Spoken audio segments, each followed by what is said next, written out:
नमस्कार। Weekend lecture series में मैं डॉक्टर अमिताभ सिंह एक और नए केस के साथ उस पर कमेंट करने के लिए आपके सामने उपस्थित हूं। आज जिस केस को मैंने चुना है वो पति पत्नी और वो के झगड़े को लेकर शुरू हुई।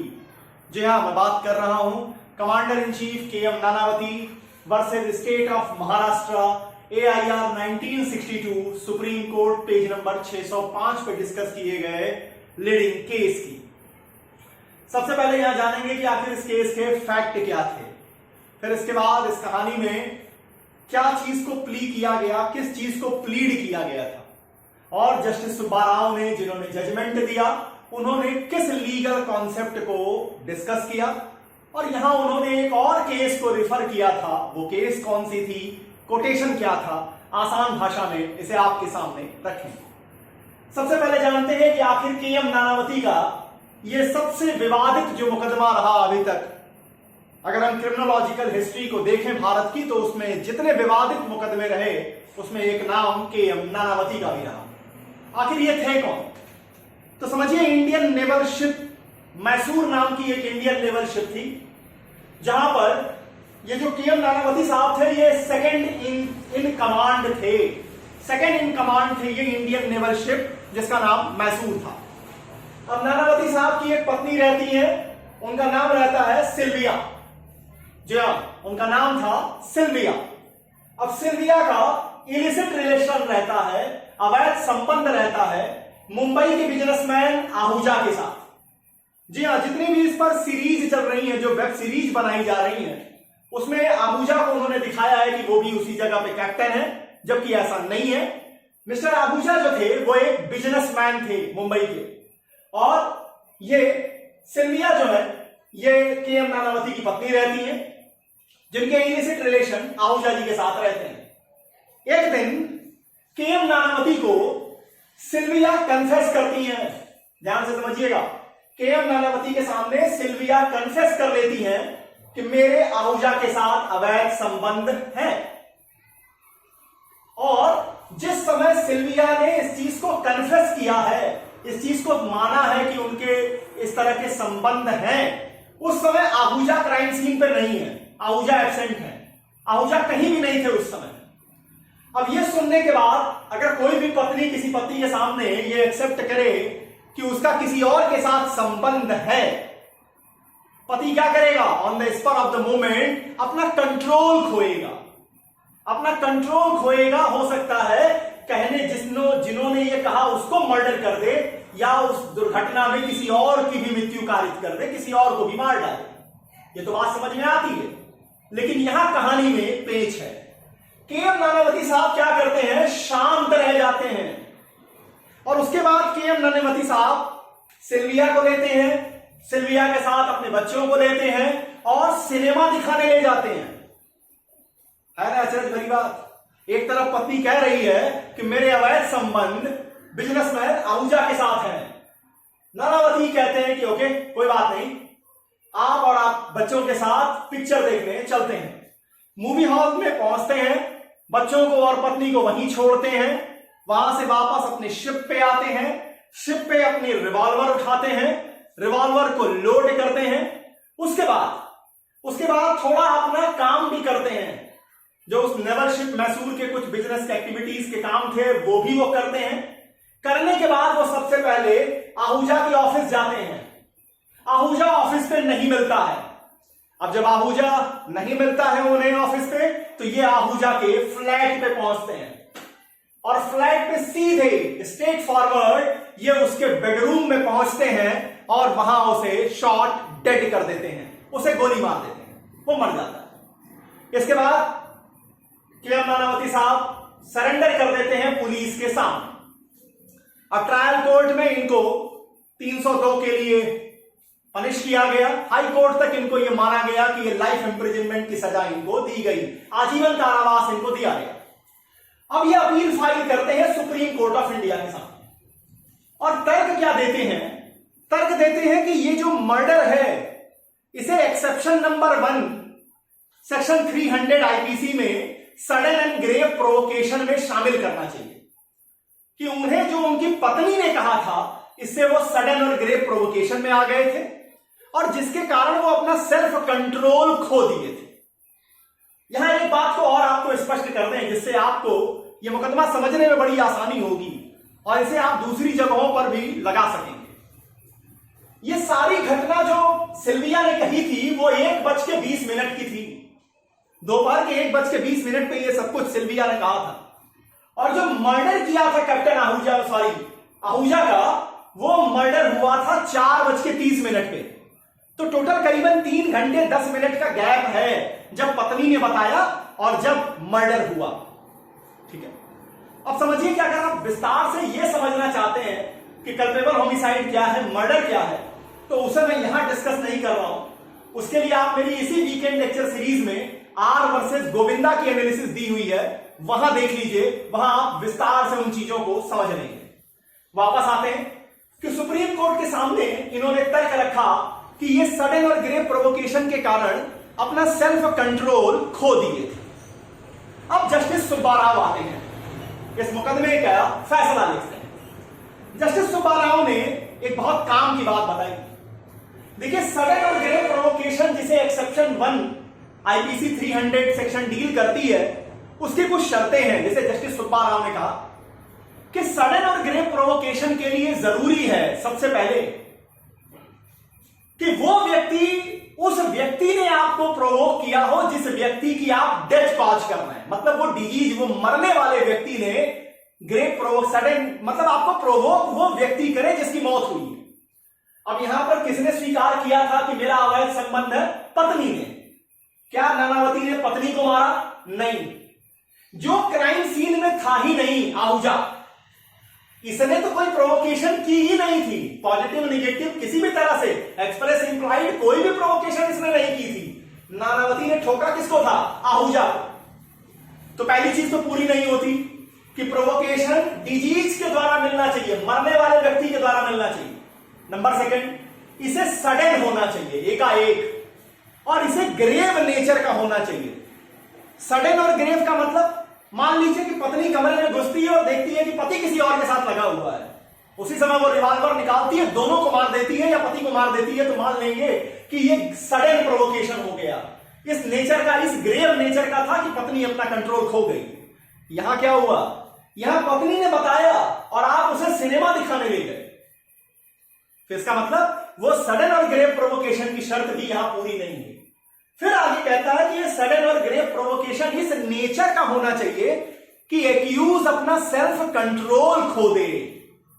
और सबसे बड़ी शर्त है कि जो प्रोवोकेशन दिया जाए और जो ऑफेंस किया जाए, मतलब जो मृत्यु की जाए, जो मारा जाए उस व्यक्ति को या दुर्घटना में किसी और को, इनके बीच में टाइम गैप नहीं होना चाहिए।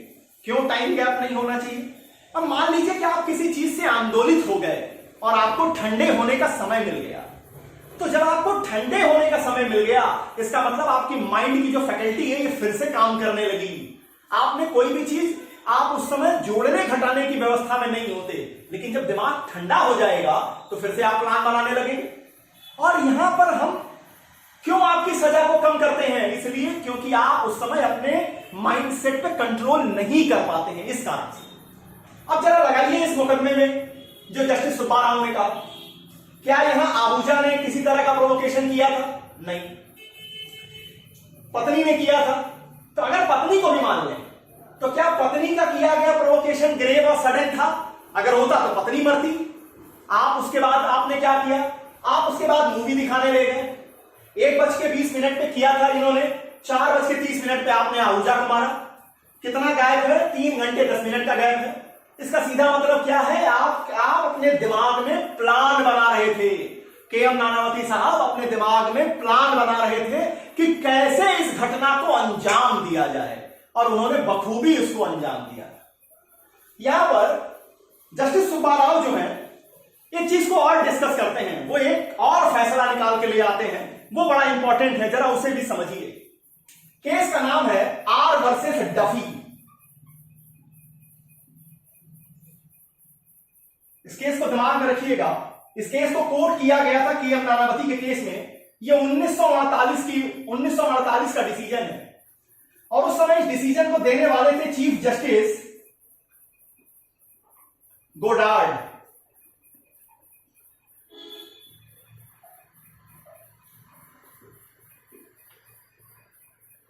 चीफ जस्टिस गोडार्ड ने इस आर वर्सेस डफी के केस में एक पैराग्राफ कोट की है। उस पैराग्राफ को पहले मैं जो का त्यों आपके सामने पढ़ देता हूं, फिर ये बताता हूं कि आखिर इसकी मीनिंग क्या है। चीफ जस्टिस गोडार्ड ने कहा, प्रोवोकेशन बाय सम एक्ट और series of act done by the disease to the accused which would cause in any reasonable person and actually causes in the accused a sudden and temporary loss of self-control, rendering the accused to subject to passion as to make him or her for the moment not master of his or her mind। समझिए क्या कहा chief justice Goddard ने। Chief justice Goddard ने इस paragraph में यह कहा कि सडन एंड ग्रेव प्रोवोकेशन की जो शर्तें हैं वो ये है कि सडन और ग्रेव प्रोवोकेशन डिजीज व्यक्ति के द्वारा दिया जाना चाहिए एक्यूज को, और इस तरीके का होना चाहिए कि एक्यूज जो है वो अपना सेल्फ कंट्रोल खो दे, अपने पैशन में आ जाए, और सिर्फ एक्यूज ही उस पैशन में ना आए, उस समाज का कोई भी व्यक्ति, कोई भी रीजनेबल व्यक्ति उस सर्कमस्टांसेस में अपने पैशन को ही प्रभाव में आता, अपना सेल्फ कंट्रोल खो देता, जैसा कि एक्यूज ने खोया। और उसने क्या किया, एक्यूज ने कोई घटना कर दी तो हम वहां पर सडन और ग्रेव प्रोवोकेशन का बचाव देंगे। अब यहां पर एक समझने वाली पॉइंट है कि रीजनेबल मैन टेस्ट किसे कहते हैं। अब देखिए, रीजनेबल मैन टेस्ट का मतलब है कि ये जो सेक्सुअल जितनी भी चीजें होती है, जितने भी आपके इस तरह के ऑफेंसेस हैं, एडल्ट्री वाले से रिलेटेड, इलिसिट रिलेशन से रिलेटेड, ये डिपेंड करता है कि कोई भी व्यक्ति वहां पर आंदोलित होगा या नहीं होगा, यह देश काल परिस्थितियों पर डिपेंड करेगा।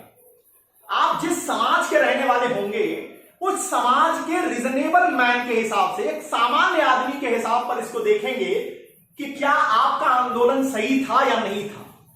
अब इसे समझिए, अगर भारत के देश काल परिस्थितियों में देखिए, तो अगर भारत की व्यवस्था में देखेंगे कि अगर पति अपने पत्नी को देखता है या पत्नी अपने पति को इस तरह की हालत में देखती है और वो उसी समय उसे शूट कर देती है, तो हम ये मान लेंगे, हम ये कह सकते हैं कि ये सडन एंड ग्रेव प्रोवोकेशन का मामला है। लेकिन अगर यही हस्बैंड वाइफ अमेरिका के हैं, इंग्लैंड के हैं, जर्मनी के हैं, जापान के हैं, किसी ऐसे पश्चिमी मुल्क के हैं जहां पर हस्बैंड वाइफ के रिलेशनशिप में इतनी ज्यादा कह लीजिए कि स्पिरिचुअलिटी इन्वॉल्व नहीं है, इतनी ज्यादा उसको पवित्रता के साथ जोड़ करके नहीं देखा जाता है, वहां पर अगर हस्बैंड अपनी वाइफ को किसी और के साथ बेड में भी देखते हैं और वहां उसे शूट कर देते हैं, तो वहां के रीजनेबल मैन के ग्राउंड टेस्ट के आधार पर उन्हें सडन और ग्रेव प्रोवोकेशन का बचाव नहीं मिलेगा। अब एक तीसरा एग्जांपल आपको देखते हैं कि मान लीजिए आपने ऐसी बदतमीजी किसी ट्राइबल वुमेन के साथ की है। अब ट्राइबल वुमेन के साथ आपने बदतमीजी की और वहां से आप निकल लिए। अब आप वहां से 4 साल बाद, 5 साल बाद फिर से आप उसी ट्राइबल कम्युनिटी में पहुंचते हैं और उस कम्युनिटी का आदमी आपको मार के टांग देता है, तो याद रखिएगा कि वो अभी भी सडन और ग्रेव प्रोवोकेशन का बचाव ले लेगा। क्यों?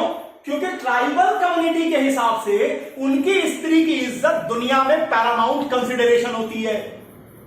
वो जब आप मिलेंगे वो तब आपको निपटा देगा। इस कारण से यह कहा जाता है कि रीजनेबल मैन टेस्ट का मतलब है कोई भी प्रोवोकेशन, कोई भी उत्प्रेरण जो आपको दिया गया वो आपको आंदोलित करेगा या नहीं करेगा, यह देश काल परिस्थितियों पर निर्भर करेगा कि आप किस समाज में रह रहे हैं, और आपके समाज के ही कॉमन मैन के ऊपर यह परखा जाएगा कि क्या वो आंदोलित होता या नहीं होता। तो इसका मतलब कि आप वर्सेस डफी के केस में चीफ जस्टिस गोडार्ड ने जो रीजनेबल मैन टेस्ट लगाया, अब अगर इसको भी यहां लगा दीजिए तो ये फेल कर जाता है। आहूजा साहब ने किसी भी तरह का प्रोवोकेशन नहीं दिया था। सिल्विया ने जो कहा भी था कि मेरे इलिसिट रिलेशन है, इसके बाद अगर नानावती ने सिल्विया को मार दिया होता, बात समझ में आती थी कि हाँ यहां पर सडन एंड ग्रेव प्रोवोकेशन हो। सिल्विया को उन्होंने मारा नहीं, मूवी दिखाने ले गए, 3 घंटे इन्होंने बताए। इसका मतलब क्या था? इसका मतलब था ये ठंडे हो चुके थे, इन्होंने प्लान बना लिया था और प्लान को एग्जीक्यूट किया किया इन्होंने 4:30 पे। इसका सीधा मतलब यह निकल के आया कि यहां पर जस्टिस सुब्बाराव ने लिखा अपील डिसमिस की जाती है और जो सजा हाईकोर्ट ने दी थी लाइफ इंप्रिजनमेंट की उसे अपहेल्ड किया जाता है। यह बात अलग है कि इसमें आगे चल के राष्ट्रपति समाधान दे देते हैं आर्टिकल 72 में, वो एक अलग मैटर है।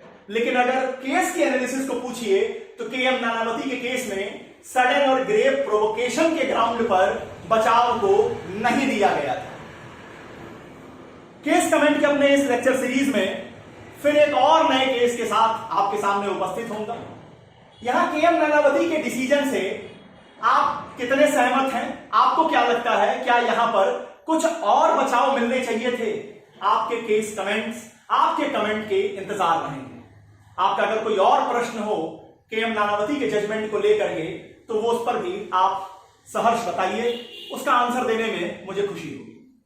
तो अगले एक और लीडिंग केस के साथ आपके सामने उपस्थित हूं, तब तक के लिए बहुत बहुत नमस्कार, बहुत बहुत धन्यवाद, नमस्कार।